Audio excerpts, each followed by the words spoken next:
Morning students, भगवान दास तोदी महाविद्यालय के ऑनलाइन प्लेटफॉर्म में आपका स्वागत है। बीएससी फाइनल ईयर में नेक्स्ट वीडियो बनाने जा रहा हूँ यूनिट नंबर 3 पर वलय। ये क्वेश्चन वही है जो मैंने पिछले वीडियो में करवाया था, जिसको आपने अच्छी तरह कंप्लीट कर लिया होगा। ये थोड़ा सा एचडब्ल्यू दिया था मैंने कभी भी किसी को भी किसी भी प्रकार का एचडब्ल्यू नहीं दिया है, ध्यान रखना। अभी तक जो भी यूनिट्स वगैरह हुई है उन सब में ये खास बात रही है कि मैंने कोई भी नहीं दिया है और एक टेस्ट के तौर पर आपको पहले बता रखा है कि मैं जो है वो उपसमूह के बारे में रिवीजन टाइप का एक वीडियो बनाने जा रहा हूँ। आज नहीं, घबराइए मत, फिर कभी। तो आज तो मैं कई इंपॉर्टेंट टॉपिक है उनको रिकवर कर रहा हूँ। आई थिंक उनका आगे अपन बढ़ाएंगे, तो इसके लिए मैं ये हटा देता हूँ और नए तरीके से लिख रहा हूँ। तो ये चीज है आपके वलय में। अगला क्वेश्चन, अगली थ्योरम जो भी दिया हुआ है आपको क्या करना है, प्रत्येक का एग्जाम्पल देना है। तो मैं क्वेश्चन लिख रहा हूं। क्वेश्चन है एक वलय जो पूर्णांकीय प्रांत न हो, ठीक है।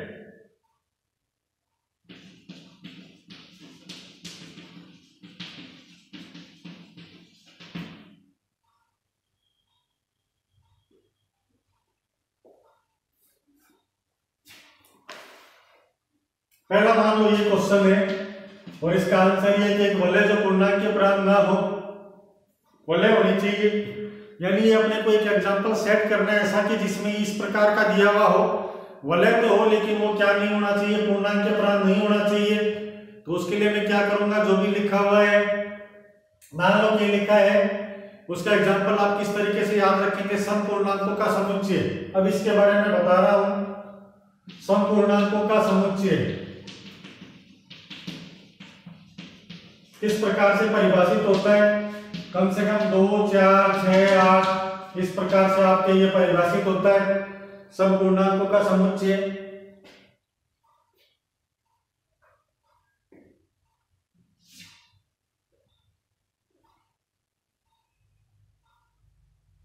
अब इसमें क्या हो जाएगा, एज इट इज सबसे लास्ट में ये दिए हुए हैं, इन सबको आपको बिल्कुल रीडिंग लगाकर कंप्लीट करना है। एक पूर्णांक के प्रांत जो क्षेत्र ना हो। अगला पॉइंट है एक पूर्णांक के प्रांत जो क्षेत्र ना हो।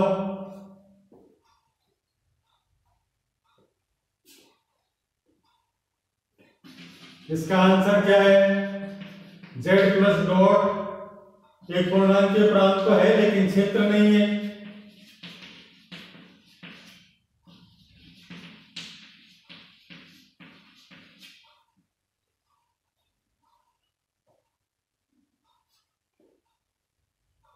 है ना, जीरो इंक्लूड होता है इसमें।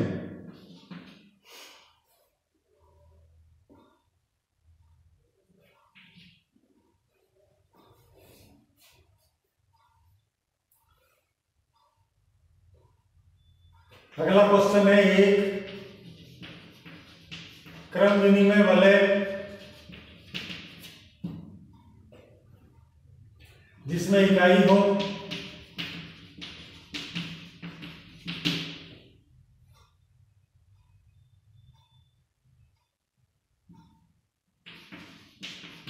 z प्लस डॉट है। अगला क्वेश्चन है क्षेत्र जिसका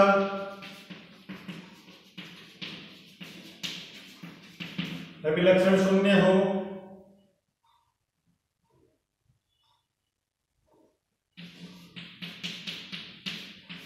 q प्लस डॉट है।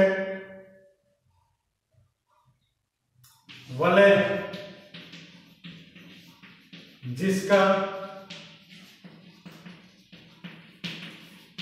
अभिलक्षण 2 हो।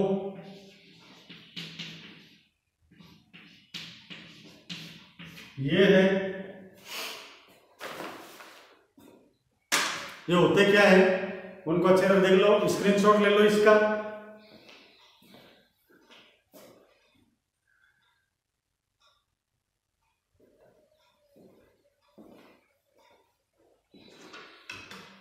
एक वलय जो पूर्णांक के प्रांत न हो, सम पूर्णांकों का समुच्चय क्या कहलाता है? ऐसी वलय जिसमें पूर्णांक के प्रांत नहीं है, क्योंकि इसमें क्या हो जाएगा, जीरो होने के कारण गुणात्मक प्रतिलोम विद्यमान नहीं है। भाई गुणात्मक प्रतिलोम विद्यमान नहीं है, क्यों?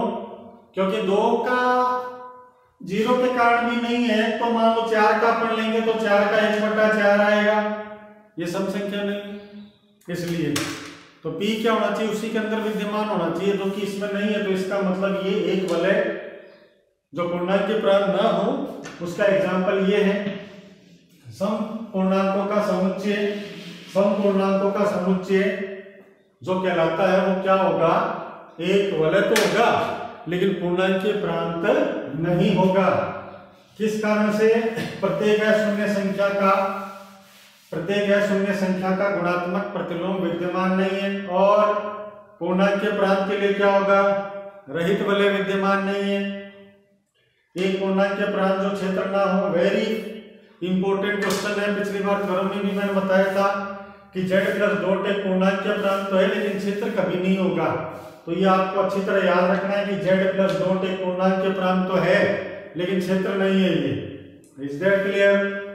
एक क्रम विनिमय वलय जिसमें इकाई हो तो z+डॉट, अगेन वेरी इंपॉर्टेंट पॉइंट है, ये z क्या होता है, पूर्णांकों का समुच्चय कहलाता है। प्लस होता है योग संक्रिया के लिए और डॉट होता है गुणन संक्रिया के लिए। क्रम विनिमय वलय होगा, इकाई अवयव होना तय है। कारण क्या है? द्वितीय संक्रिया, यानी आप डॉट का क्रम विनिमय बनाओगे तो कितना आएगा, a dot b। a dot b का मतलब कितना है, तत्समक अवयव कितना होगा, a। गुणा का तत्समक अवयव सर्वदा कितना होता है, एक ही होता है, ये अपने को मालूम ही है।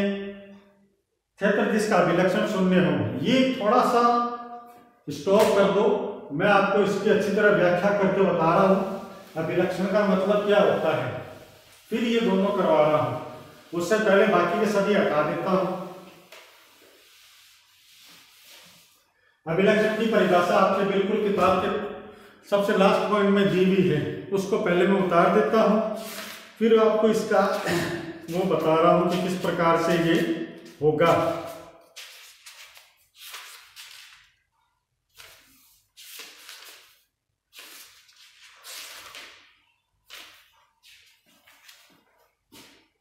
ये नाम आता है वलय के अभिलक्षण से।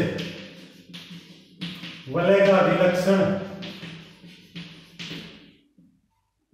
माना कि r+डॉट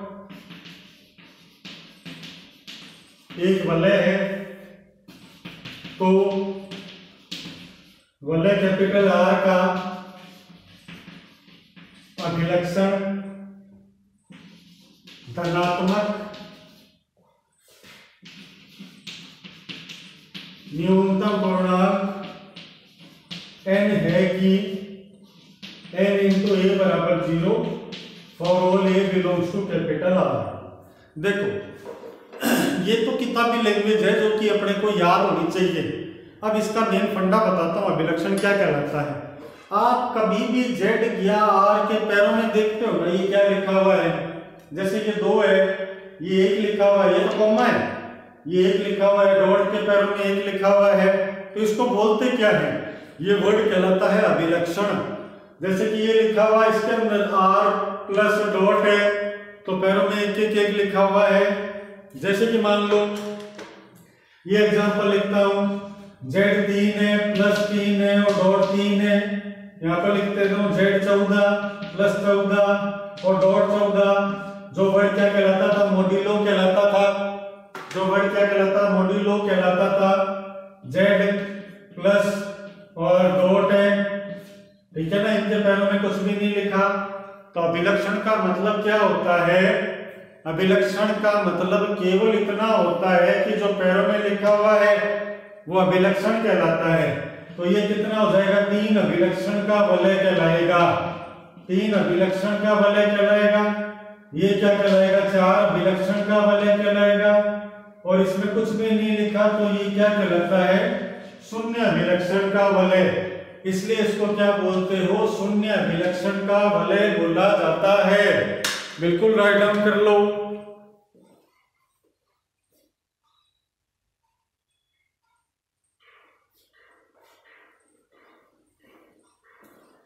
ये कहलाता है शून्य अभिलक्षण का वलय।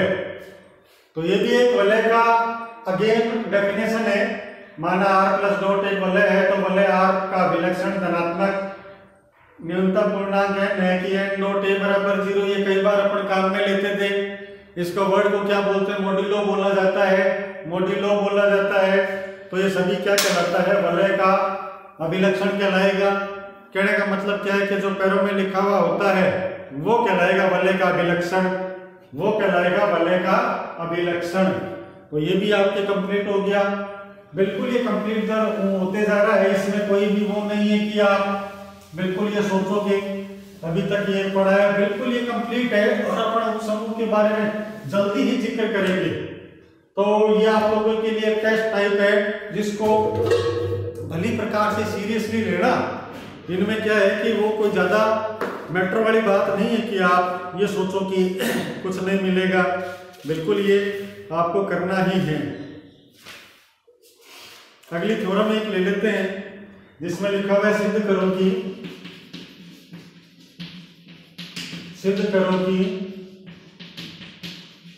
पूर्णांकीय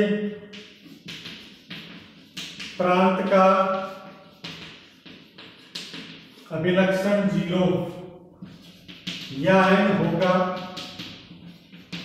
जैसा कि उसके योग समूह के शून्येतर अवयव की कोटि 0 या n है। ठीक है ना? कोई इसमें ज्यादा दिक्कत नहीं है। पहले टू द पॉइंट में लिख देता हूं, फिर इसको बता देता हूं।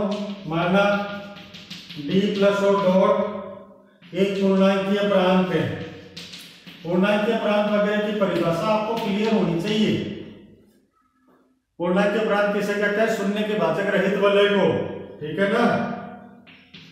d के अशून्य अवयव की कोटि 0 है। ठीक है ना? तो इसका मतलब क्या हो जाएगा? d का अभिलक्षण भी 0 है। क्लियर है? तो इसमें क्या कर लेंगे? a belongs to order of a बराबर है, ऑर्डर ऑफ a बराबर n है। इसका मतलब n a डॉट b लिया तो ये 0 के बराबर आएगा। ये a प्लस a n बार है लिखा हुआ। ये किसके बराबर है? डॉट b की वैल्यू है 0 के बराबर। क्लियर है? जब b को अंदर गुणा करोगे तो कितना आएगा? a dot b plus n बार बराबर 0 है। इसमें ये कॉमन ले लो तो ये क्या बन जाएगा? b प्लस n बार इज इक्वल टू 0। तो ये क्या बन जाएगा? a इंटू एन बी बराबर 0। इसका मतलब N B is equal to 0। तो n एक न्यूनतम धनात्मक पूर्णांक हो गया। ये n न्यूनतम क्या हो गया? धनात्मक पूर्णांक होगा। ठीक है ना? इसका मतलब जनरल केस में क्या हो गया? n(x) बराबर 0, जहां पर n क्या कहलाता है? अभिलक्षण। तो पहले इसका स्क्रीनशॉट ले लो। अब मैं इसको विस्तार पूर्वक अपनी भाषा में समझा देता हूं। थ्योरम में क्या होता है? खास बात होती है थोड़ा बुक से बिल्कुल मैच होना चाहिए। ये जो भी डाटा लिए हुए हैं जेपीएच की बुक से लिए हुए हैं, तो आप इसका स्क्रीनशॉट ले लो। फिर मैं इसको बारीकी से समझा रहा हूं, तो बीच में काटा पीटी करूंगा, लाइनें खींचूंगा। तो आपको क्या थोड़ा संभल कर इसमें देखना है। पहले तो क्या दिया हुआ है? सिद्ध करो कि पूर्णांकीय प्रांत का अभिलक्षण 0 या n होगा जैसा कि उसके योग समूह के शून्येतर। अब बताता जा रहा हूं शून्येतर का मतलब क्या होता है। ये कहलाता नॉन नेगेटिव, 0 नहीं होना चाहिए। पूर्णांकीय प्रांत की परिभाषा क्या होती है? ये कहलाती है रहित वलय होना चाहिए। पहला क्या होना चाहिए? योग में आबेली समूह, गुणा में क्या होना चाहिए? 3 पॉइंट इस बार। पहला गुणा का साचर्यता, तत्समक अवयव, क्रम विनिमय, बंटनता दोनों, और लास्ट पॉइंट क्या होना चाहिए? रहित वलय। तो मैंने केवल रहित लिखा है। ठीक है ना? अभिलक्षण अभी बताया था, तो मैं थोड़ा यहां पर डाटा बताते रहता हूं। अभिलक्षण का तात्पर्य क्या होता है? कैरेक्टरिस्टिक्स है, उसका मतलब क्या हो गया? Z7 + 7 और डॉट 7 है। पैरों में जो लिखा हुआ होता है ना, ये वर्ड क्या कहलाता है? अभिलक्षण कहलाता है। पैरों में जो लिखा हुआ होता है ये वर्ड क्या कहलाता है? अभिलक्षण कहलाता है। तो ये क्या हुआ? 7 अभिलक्षण का पूर्णांकीय प्रांत है ये। डी के शून्य अवयव की कोटि शून्य है, डी का अभिलक्षण भी शून्य है, ऑर्डर ऑफ ए बराबर है। ऑर्डर ऑफ ए बिल्कुल भूल तो नहीं गए? मेरे को लग रहा है उसका भी एक आधा रिवीजन बीच में दे देना चाहिए, कोटियां वगैरह जो निकाली थी। आई थिंक आप लोगों को ये नॉलेज तो काफी है, लेकिन फिर भी अपन क्या करेंगे, रैंडमली कोई भी चैप्टर उठाकर उसका रिवीजन कर लेंगे, ताकि आपके ये वैसे भी यूनिट खत्म होने वाली है, तो आपकी क्या सहूलियत हो जाएगी कि हाँ भाई अपन ने भी कुछ काम कर लिया। तो ठीक है, ऑर्डर ऑफ ए बराबर है, एक चीज याद आ गई। तो ऑर्डर कैसे निकालते हैं उसको थोड़ा सा देखो। कोटि आपके दो प्रकार की होती है। पहला तो क्या होता है? समूह की कोटि होती है। उसका मतलब क्या होता है? अवयव गिन लो, जैसे G बराबर 0 1 2 3 है और प्लस का 4 है, ठीक है ना।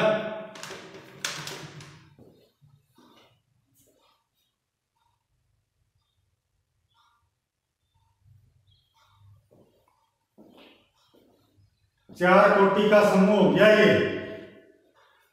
अगला क्या होता है? अवयव की कोटि निकालना। अवयव की कोटि निकालने के लिए अपन क्या करेंगे?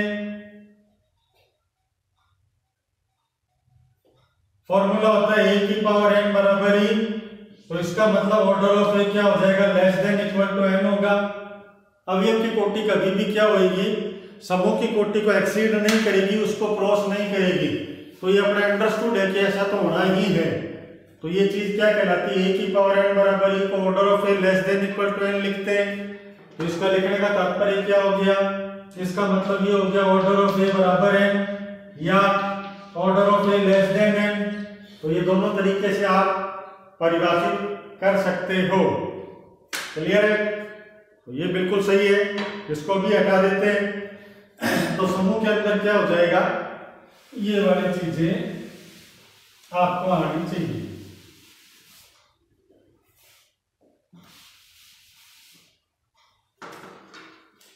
अगला ए बी और n बार जो लिखा हुआ है ना। अगर मान लो NAB बराबर 0 लेके शुरू करते हैं, तो इसको लिखने का तरीका क्या हो जाएगा? Na का मतलब क्या होता है? a को n बार जोड़ा हुआ है, योग संक्रिया का काम कर रहे हैं। तो इसका मतलब कितना हो गया? a + a n bar dot b बराबर 0 है। इसको अंदर गुणा कर दो, तो ये आ गया ab n बार जुड़ा हुआ। अब इन सब में क्या कॉमन आ रहा है? ये कॉमन ले लो आप, तो ये क्या बन जाएगा? b + n बार। तो ये क्या बन गया? nb बन गया। बाहर क्या लिखा हुआ है? ये तो ये बन गया anb। a 0 के बराबर नहीं है, कहीं ना कहीं पहले लिखा हुआ था। अशून्य संख्या के लिए ये रहा अशून्य, इसको a लिया है।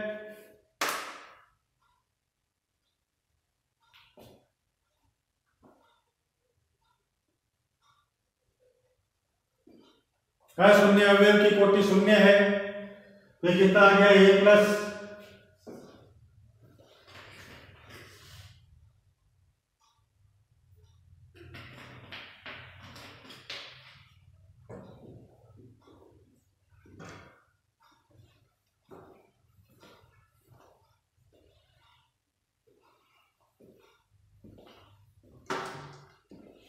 nx बराबर 0 बिल्कुल आप कर लेंगे। बुक से कंसल्ट कर लेना, ये भी थ्योरम आपके फिनिश है, इसमें कोई भी तरह की प्रॉब्लम नहीं आनी चाहिए।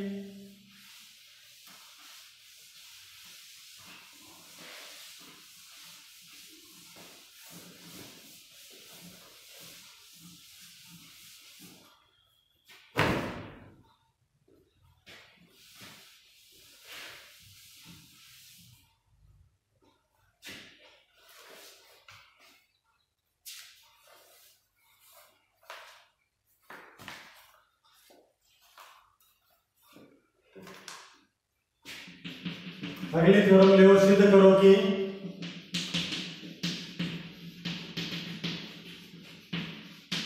शून्य प्रांत का पूर्णांक प्रांत का अभिलक्षण या तो शून्य है या अखंडनीय संख्या है। ठीक है, प्रूफ माना डी पूर्णांक के प्रांत ले लिया। नोटिफिकेशन इसको देख कर लिख लेता हूं। a is not equal to 0, a belong to D की कोटि शून्य है। ठीक है ना, शून्य कोटि का अभिलक्षण है। इसका मतलब ऑर्डर ऑफ a बराबर 0 है, तो इसका मतलब डी का अभिलक्षण कितना हो गया, 1 लिखा जाएगा, तो इसका मतलब शून्य होएगा। हमें सिर्फ क्या करना है, p अभाज्य है।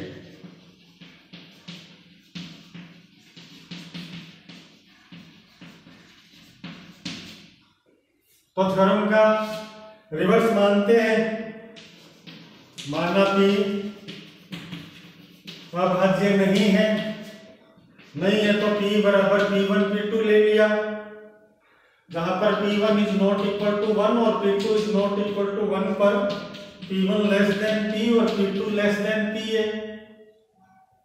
अगर a dot a is not equal to 0 या a square not equal to 0 है, तो ऑर्डर ऑफ a बराबर p का मीनिंग कितना हो जाएगा, ऑर्डर ऑफ a स्क्वायर बराबर p। इसका मतलब p स्क्वायर बराबर 0, इसका मतलब p1 p2 into a square बराबर 0, इसका मतलब a square plus a square, ये p1 p2 बाहर आएगा इज इक्वल टू 0। इसका मतलब p1a into p2a is equal to 0, इसका मतलब p1a बराबर 0 या p2a बराबर 0 है।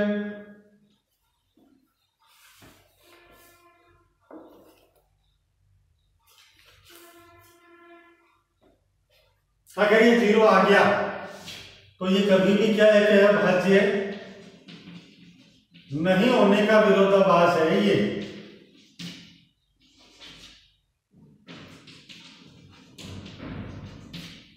नहीं अभाज्य होने का विरोधाभास है। ठीक है ना, अभाज्य नहीं है, इसका विरोधाभास है, नहीं होने का विरोधाभास है। इसका मतलब क्या हो जाएगा, ये क्या कहलाएगा, अभाज्य है। ठीक है ना, तो ये आपके बहुत सिंपल सा प्रोसेस है, इसको फटाफट देख लो। कोई भी नंबर आप पहले वाली थ्योरम से किया हुआ है, डी पूर्णांक के प्रांत है तो शून्य रहित वाले आएगा।